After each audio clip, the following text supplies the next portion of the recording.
Good day mga idol. Ngayon po, babag-check po natin ang ating bike XTC Giant. Di ko alam kung kailan model to, 2015 ba o 2017. So ngayon po, babagit sa inyo aking yan. Di ko po alam kung legit to.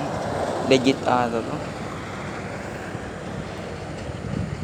Nabili lang po ng 30k pero in-upgrade na lahat. Diore pong cranks, Shimano. Di ko alam kung anong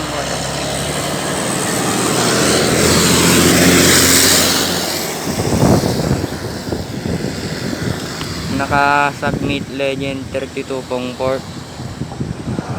Maxi space po yung gulong. Naka Mavic Cross Ride po yung rim. Naka Speed 1 po yung hub, Speed 1 Soldier.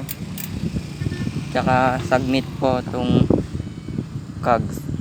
Pinalitan ko na po kasi nasira na yung dating cogs na M6000 Diore 1142.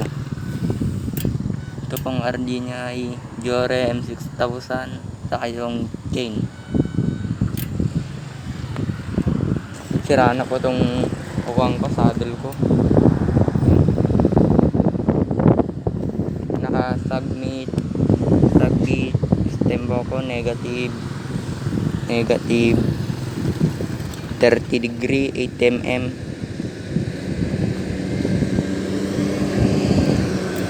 Diore shifter din M6000 saka Shimano na hydraulic brake.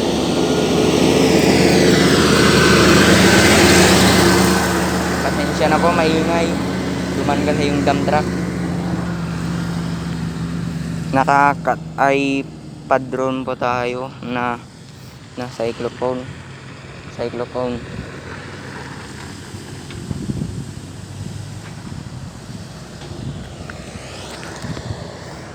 Yan lang po.